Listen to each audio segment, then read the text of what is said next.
Hello students,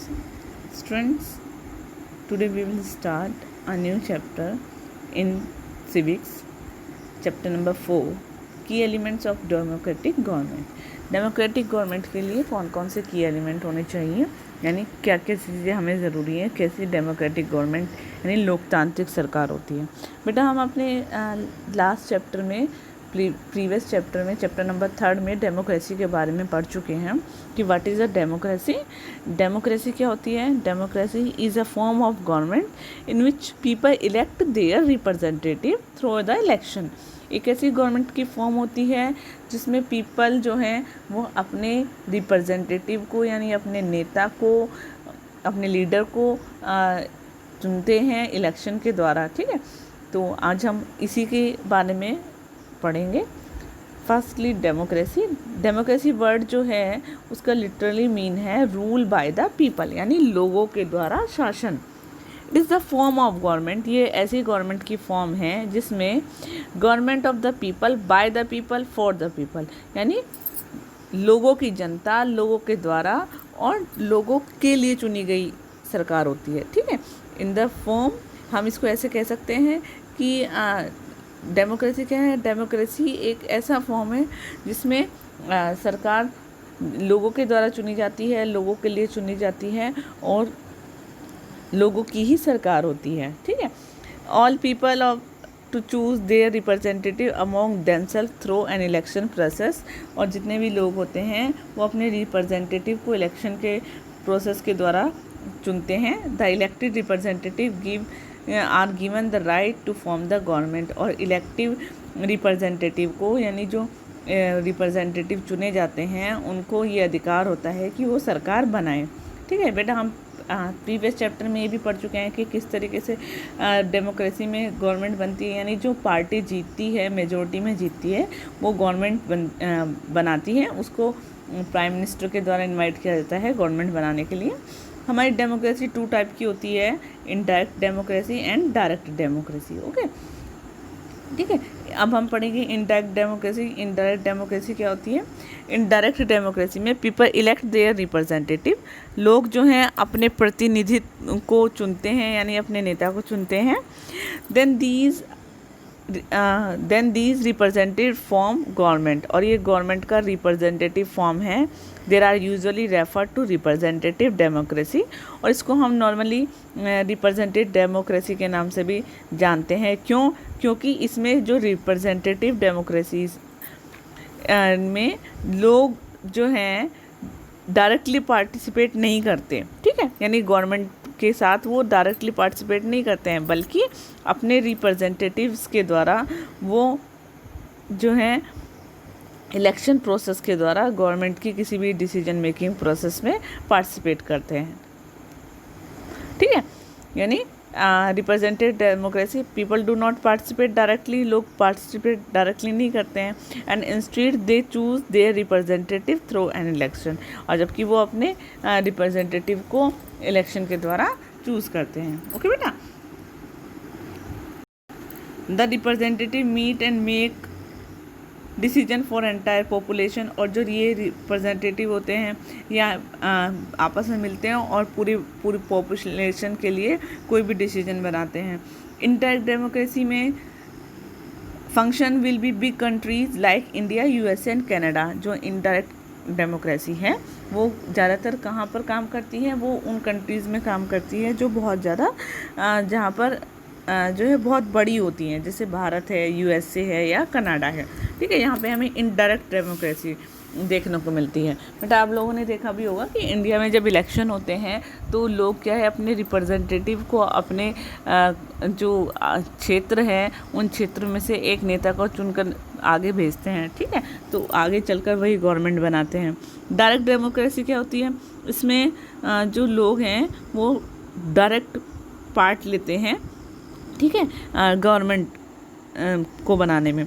people take part government through means in direct voting, वो direct voting में part लेकर government बनाते हैं। ठीक है, रेफरेंडम और ऑन एनी पर्टिकुलर इशू, किसी भी उसके लिए वो डायरेक्ट वोटिंग करते हैं। Direct democracy function will in a small community, और ये कहाँ पर होती है, छोटी छोटी जो कम्युनिटी होती है वहाँ पर इस तरह की हमें गवर्नमेंट देखने को मिलती हैं। अब्राहम लिंकन जो थे वो यूएसए के बहुत बड़े प्रेसिडेंट थे, ठीक है। Abraham Lincoln one of the greatest president of the USA, defined democracy. Abraham Lincoln ने डेमोक्रेसी की एक डेफिनेशन दी है जिसमें कहा गया है the government of the people, by the people and for the people. लोगों की सरकार, लोगों द्वारा चुनी गई, लोगों के लिए सरकार, ठीक है। The role of the citizen is very important in democracy. Democracy में सिटीजन का रोल बहुत ज़्यादा इंपॉर्टेंट होता है।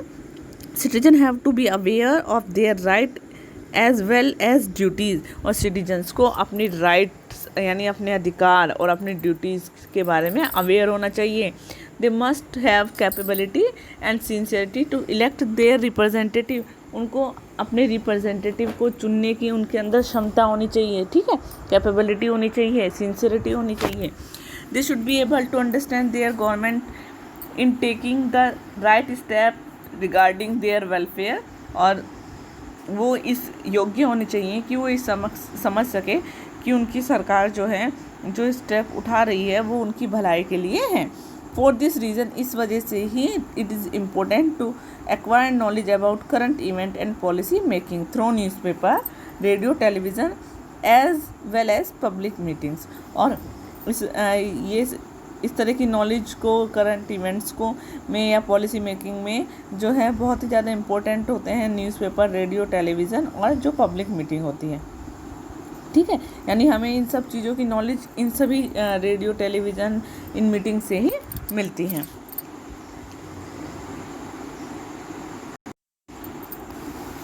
नेक्स्ट है how representative democracy work. Representative democracy में कैसे काम होता है। India follows the system of representative democracy. Bharat में रिप्रेजेंटेटिव डेमोक्रेसी का सिस्टम फॉलो होता है, ठीक है। इसका मतलब ये है कि जो लोग हैं वो इलेक्ट करते हैं अपने रिप्रेजेंटेटिव को सरकार बनाने के लिए, ठीक है। Representative democracy work in particular way, एक पर्टिकुलर वे में काम करती है। People work political parties according to their views and objective. जो पीपल होते हैं वो एक किसी पॉलिटिकल पार्टी से होते हैं और उनके अपने कुछ व्यूज़ और ऑब्जेक्टिव्स होते हैं, अपने उद्देश्य होते हैं, अपनी उनकी अलग बातें होती हैं। This parties choose their candidate, और ये पार्टी अपने कैंडिडेट को चूज़ करती हैं। During the campaigning before an election and candidates announce programme and policies. और कैंपेनिंग के दौरान जब यानी इलेक्शन से पहले ये अपना प्रचार कर रहे होते हैं तो कैंडिडेट अपने प्रोग्राम्स और अपनी पार्टी की जो पॉलिसीज़ होती हैं उसको अनाउंस करते हैं, ठीक है। And that their party will undertaken if voted to power, और इस वजह से ही उनकी पार्टी को जो है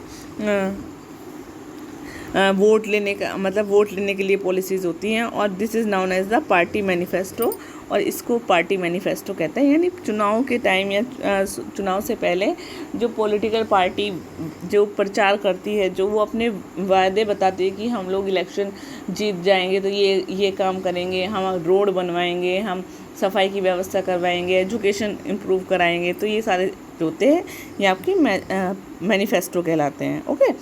there are 5 criteria that necessary for a successful democracy. किसी भी सक्सेसफुल डेमोक्रेसी के लिए जो है 5 चीज़ें होनी चाहिए। सबसे पहले इक्वलिटी इन वोटिंग, वोटिंग में इक्वलिटी होनी चाहिए। इफ़ेक्टिव पार्टिसिपेशन होना चाहिए। एजुकेटेड इलेक्टोरेट, यानी जो लोग वोट देते हैं वो एजुकेट होना चाहिए। Citizen control of the agenda, citizen का कंट्रोल होना चाहिए किसी भी एजेंडा के ऊपर। और conclusion must be open to all citizen within the nation, ठीक है। इंक्लूज़न सारे जो नेशन के लोग हैं उनका इंक्लूज़न होना चाहिए, ठीक है, पार्टिसिपेट करने चाहिए वो।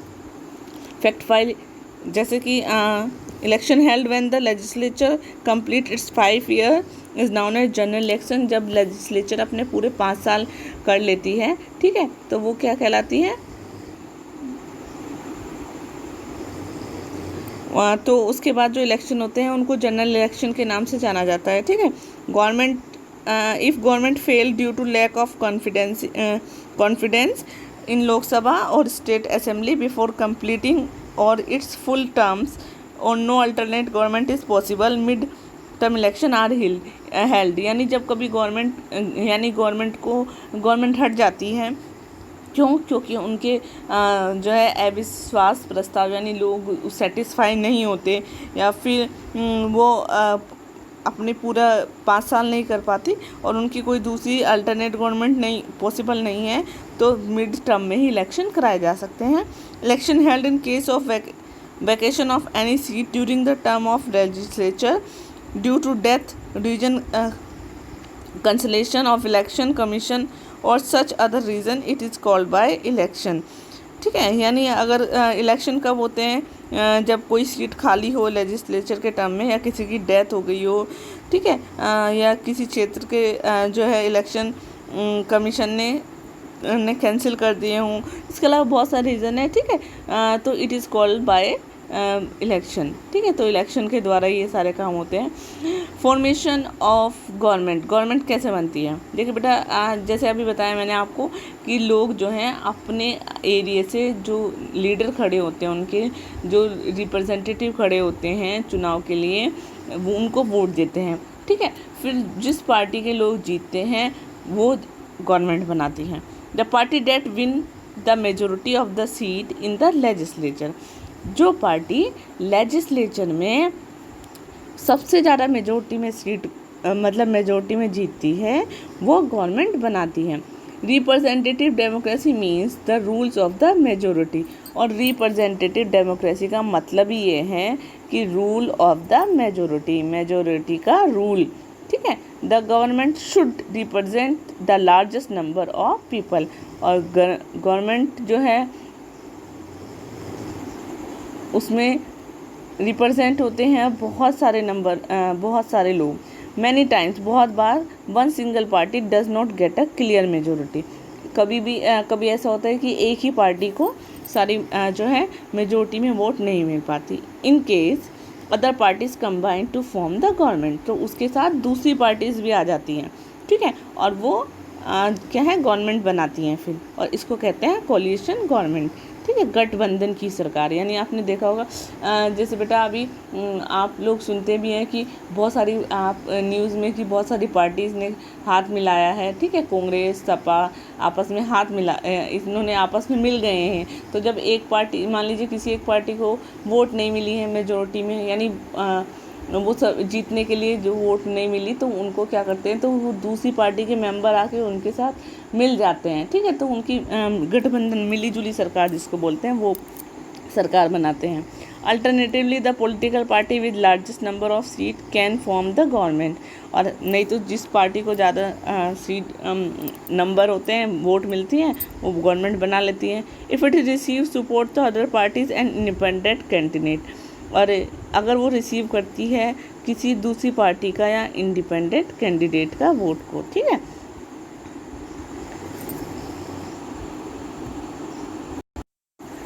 बेटा, यानी कि एक ही पार्टी जो है उसमें लार्जेस्ट बहुत सारी सीट, पॉलिटिकल पार्टी बहुत सारी सीट के साथ है। ठीक है, और उसको अगर दूसरी पार्टी के लोगों का सपोर्ट मिल जाए या इंडिपेंडेंट कैंडिडेट का सपोर्ट मिल जाए तो वो गवर्नमेंट बना सकती है। ठीक है, the vice president hold second highest official position, vice president की सेकंड हाईएस्ट पोजीशन होती है।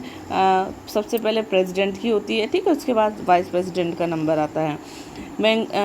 Venkaiah Naidu is elected as vice president of India in 2017।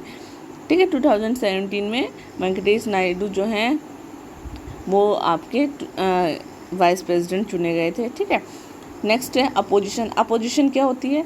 देखिए बेटा, जिस पार्टी को सबसे ज़्यादा वोट मिलती है वो पार्टी तो आपके गवर्नमेंट बना लेती है। ठीक है, मेजोरिटी में वोट मिलती है तो वो गवर्नमेंट बनाएगी। लेकिन जिस पार्टी जो है वो मिनॉरिटी में होती है, उसको कम वोट मिलती है, ठीक है, ये वो मेजोरिटी के बाद मिनॉरिटी में जो आती है वो आपकी अपोजिशन कहलाती है। The opposition also has important role to play government, और अपोजिशन का भी बहुत ज़्यादा इम्पोर्टेंट रोल होता है गवर्नमेंट में। क्यों होता है? क्योंकि वो गवर्नमेंट के ऊपर कंट्रोल करके रखती है एक तरीके से। ठीक है बेटा, जैसे कि the ruling party and opposition are mean to cooperate and work together for welfare of the people. जो रूलिंग पार्टी होती है और जो अपोजिशन होती है, ठीक है, वो आपस में कोऑपरेट करके चलती हैं, एक साथ काम करती हैं लोगों की भलाई के लिए। The ruling party can not ignore the opinion of the opposition, और रूलिंग पार्टी जो है अपोजिशन के ओपिनियन को, उसके जो विचार वो प्रस्तुत करती हैं, ठीक है, उनको क्या है, इग्नोर नहीं कर सकती, और ये उनकी ड्यूटी होती है। It is the duty of the minority to support major and policies that will benefit country, यानी उन पॉलिसीज़ को, उन को सपोर्ट करना, मेजर्स को सपोर्ट करना जो पब्लिक वेलफेयर के लिए जो है उठाए गए हैं, उन्हीं इश्यूज़ को सपोर्ट करना जो कंट्री को बेनिफिट करते हैं, तो उनको उसे सपोर्ट करना चाहिए। द अपोजिशन ऑल्सो में question the policies of the government if not agreed, अगर वो किसी भी पॉलिसी से गवर्नमेंट की एग्री नहीं करती है तो वो क्वेश्चन भी कर सकती है गवर्नमेंट से, ठीक है, कि आपने ऐसा काम क्यों किया, रीज़न दीजिए, ठीक है। Next, feature of the democracy, democracy के क्या क्या फ़ीचर होते हैं। बेटा आप लोग ये लास्ट चैप्टर में भी पढ़ चुके हैं कि डेमोक्रेसी के क्या क्या फ़ीचर होते हैं, कौन कौन सी एसेंशियल कंडीशन होती हैं वर्किंग के लिए, ठीक है, और डेमोक्रेटिक गवर्नमेंट के लिए। देखिए बेटा क्या क्या होनी चाहिए उसके लिए। सबसे पहले people have the power to elect their representative to form and run government, जो लोगों के पास पावर होनी चाहिए अपने रिप्रेजेंटेटिव को चुनने के लिए, ठीक है, जो कि गवर्नमेंट को बनाते हैं और चलाते हैं। And also to take decision on their behalf, और जो उनके बिहाफ पर डिसीजन ले सकें। A democratic constitution guarantee fundamental right to the citizen, और डेमोक्रेटिक कॉन्स्टिट्यूशन जो होता है वो गारंटी देता है फंडामेंटल राइट्स को हमारे सिटीजन के, ठीक है। जो फंडामेंटल राइट क्या होते हैं बेटा, कुछ हमें राइट्स जो हैं वो हमें कॉन्स्टिट्यूशन में दिए गए हैं, जैसे कि right to speech, rights to choose religion, ठीक है, हमें कोई भी धर्म अपनाने की स्वतंत्रता, ठीक है, हमें अपनी बात को कहने की स्वतंत्रता, कोई भी व्यवसाय अपनाने की आज़ादी है हमारे देश में, कोई भी काम करने की आज़ादी है। तो इस तरह के जो राइट्स हैं वो हमारे फंडामेंटल राइट्स में आते हैं, ठीक है। जैसे कि बेटा हमारे फंडामेंटल राइट्स कितने हैं, 7 है, ठीक है। तो ये हमें जो है इनके खिलाफ़ अगर कोई हमारा इन राइट्स को छीनता है तो हम उसके खिलाफ़ कोर्ट में भी जा सकते हैं। नेक्स्ट है all the people are given equal rights, और सभी लोगों को इक्वल राइट्स मिले हैं, ठीक है। And opportunities irrespective of their place of the birth, race, language, creed and colour, और उनको सेम अपॉर्चुनिटीज़ दी गई हैं, चाहे वो उनका जन्म कहीं भी हो किसी भी कलर के हो, कोई भी लैंग्वेज हो, कुछ भी हो, ठीक है, किसी भी तरीके से वो डिफरेंट हो, पर सबको सेम अपॉर्चुनिटीज़ मिली हैं। Election system are free and fair for all, जो इलेक्शन सिस्टम है वो सभी के लिए हैं, फ्री हैं बिल्कुल, और बिल्कुल साफ़ सुथरे, ठीक है। Election are held at regular interval, और जो रेगुलर अंतराल पे इलेक्शन होने चाहिए। Power of the government is divided among 3 organ of a democratic government, और जो पावर होती है गवर्नमेंट की वो डिवाइड होती है 3 ऑर्गन्स में, ठीक है, लेजिस्लेचर, एग्जीक्यूटिव एंड जुडिशरी। तो इन तीनों में पावर डिवाइड है। नेक्स्ट है effective participation of the people in the decision making, और डिसीजन मेकिंग में लोगों का इफ़ेक्टिवली पार्टिसिपेशन होना चाहिए, ठीक है, यानी लोग प्रॉपर उसमें पार्टिसिपेट करते रहें। नेक्स्ट है एडवांटेज ऑफ डेमोक्रेसी, डेमोक्रेसी के क्या फ़ायदे हैं। Democracy guarantee freedom of speech, expression, right to make association, right to quality. Democracy हमें गारंटी देती है, ठीक है, किसी भी तरह की बात को कहने की, अपने विचारों को व्यक्त करने की, भाषण देने की आज़ादी, एसोसिएशन बनाने की, संघ बनाने की आज़ादी, राइट टू इक्वलिटी, समानता का अधिकार, ठीक है। इसके अलावा the freedom of speech and expression give citizen the right to criticise the government for wrong doing, और जो हमें फ्रीडम टू स्पीच मिली है या एक्सप्रेशन की फ्रीडम मिली है वो सिटीजन को अधिकार देती है कि अगर सरकार कुछ भी गलत काम कर रही है तो उसके खिलाफ वो आवाज़ उठा सके। A sense of participating governments is create among the public, और जो गवर्नमेंट्स में पार्टिसिपेट करने का जो सेंस है वो क्रिएट होता है लोगों के बीच। डेमोक्रेसी में एक peacefully transfer of power to new government, और डेमोक्रेसी क्या करती है, एक पीसफुली ट्रांसफ़र कर देती है एक पावर को नई गवर्नमेंट में, यानी जो पुरानी गवर्नमेंट को पावर मिली थी वो न्यू गवर्नमेंट को देने में। अब है essential for required building stable democracy. एक डेमोक्रेसी को स्टेबल रहने के लिए क्या क्या चीज़ों की ज़रूरत होती है। सबसे पहला एक्टिव पार्टिसिपेशन ऑफ सिटीजन, लोगों का, जैसे भी हमने पढ़ा डेमोक्रेसी में एक्टिवली, ठीक है, वो एक्टिव रहे हैं, हर एक सिटीजन हर तरह की बात में पार्टिसिपेट करने का, कि हर तरह की गवर्नमेंट लॉ मेकिंग के जो प्रोसेस है उसमें। Constitution with clear division of power among different level of government and institution, और जो गवर्नमेंट में जो कॉन्स्टिट्यूशन है उसमें गवर्नमेंट का के जो डिफरेंट लेवल हैं या जो अलग अलग इंस्टीट्यूशन हैं उनका बिल्कुल ही क्लियरली डिवीज़न यानी बंटवारा होना चाहिए, कि आप किस जो पार्टी है या किस जो ऑर्गेनाइजेशन है उसको क्या काम करना है, ठीक है, किस इंस्टीट्यूशन को क्या काम करना है। Well educated and aware citizen, बहुत ही एजुकेटेड और जागरूक सिटीजन होने चाहिए, बिकॉज क्योंकि education and awareness make one able to exercise their right and duties properly, और जो एजुकेशन है या जो राइट्स हैं वो लोगों को जागरूक बनाते हैं, जो एजुकेशन है और जो अवेयरनेस है, ठीक है, जागरूकता जो है वो लोगों को इस योग्य बनाते हैं कि वो अपने अधिकारों को, अपनी ड्यूटीज़ को बहुत अच्छे से जान सकें। फ्री रेगुलर पीरियोडिक पर बहुत ही बिना किसी गड़बड़ी के उसके जो हैं आपके इलेक्शन होने चाहिए रेगुलर अंतराल पर, यानी हर 5 साल में इलेक्शन होते रहना चाहिए। Maintaining transparency between government and the people, government और पीपल के बीच में ट्रांसपेरेंसी होनी चाहिए, यानी लोगों को सरकार के हर एक फैसले के, हर एक प्रोसीजर के बारे में पता हो। नेक्स्ट है पार्टिसिपेशन एंड अकाउंटेबिलिटी, ठीक है। देयर मैनी एजेंसीज, बहुत सारी एजेंसीज है जो लोगों की हेल्प करती हैं किसी भी इशू या प्रॉब्लम के ऊपर उनकी राय बनाने में, ठीक है। सबसे पहला है न्यूज़पेपर एंड पीरियोडिकल, न्यूज़पेपर और पीरियोडिकल। न्यूज़पेपर और पीरियोडिकल एजुकेट करते हैं लोगों को पॉलिटिकल अवेयरनेस उनके बीच में जागरूक करने में, ठीक है, यानी उनको राजनीतिक जागरूकता लाने में। They are the most effective means of public opinion, ये पब्लिक ओपिनियन के बहुत ज़्यादा इफ़ेक्टिव साधन है।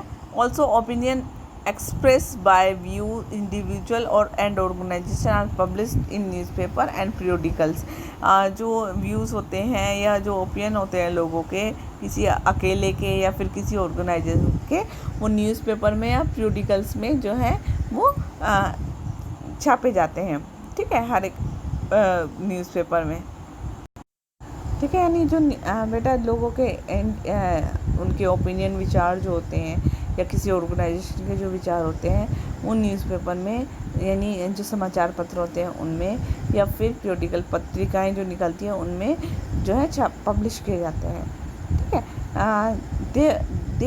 These views help the government in formulating policies and important issues, और ये जो व्यूज़ होते हैं ये हेल्प करते हैं गवर्नमेंट के किसी भी पॉलिसीज़ में या फिर किसी भी इम्पोर्टेंट इशू को सॉल्व करने में। नेक्स्ट है radio and television and cinema. Newspaper influence the opinion of only the literate public, और न्यूज़पेपर क्या करते हैं, जो शिक्षित पब्लिक है, जनता है, उनको उनके विचारों को प्रभावित करते हैं। But radio is heard even bye illiterate in every nook and corner of the country, और ये जो हमारी रेडियो है, रेडियो अशिक्षित लोग, इलिटरेट मतलब जो पढ़े लिखे नहीं हैं, वो अशिक्षित लोग भी सुनते हैं इसको, ठीक है, हर एक कोने पे, हर एक नुक्कड़ पर हमारी कंट्री के। टेलीविज़न है show because so popular, television क्या है अब बहुत ज़्यादा पॉपुलर है, and the people angrily await the daily bulletin, और लोग जो है बहुत ज़्यादा उत्सुक होते हैं वेट करने में, रोज़ के जो समाचार होते हैं उनके लेटेस्ट न्यूज़ जो है उनको जानने में। Spoken news has a more direct impact on the people, क्योंकि जो न्यूज़ बोली जाती है वो लोगों के विचारों पर डायरेक्ट को इम्पैक्ट करती है। and even discussion and play go long way in forming public opinion. और डिस्कशन या बहुत लंबे समय तक जो चलता रहता है वो पब्लिक ओपिनियन को बनाने में हेल्प करता है. Next, discussion and television. Many film carry social education and even political message. जो बहुत सारी फिल्म होती हैं वो सोशल, इकोनॉमिक और यहाँ तक कि पॉलिटिकल मैसेज भी देती हैं. Film also had the problem face by the general public. और फिल्म्स भी हाईलाइट करती हैं प्रॉब्लम्स को जो जनरल पब्लिक ने फेस की हैं. ठीक है. नेक्स्ट है political parties. Entire political process in represented democracy resolve around public offers. और जो भी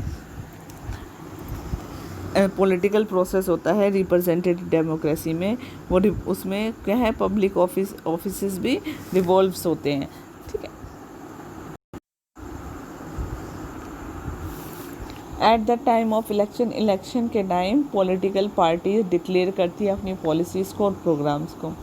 और ये जो पार्टीज़ हैं ये हेल्प करती हैं सोचने में लोगों की, ठीक है, पूरे राष्ट्र के बारे में, एंड जो लोकल इश्यूज़ होते हैं उनके बारे में सोचने में, और किसके द्वारा, मीटिंग या मैनिफेस्टो के द्वारा. ओके बेटा.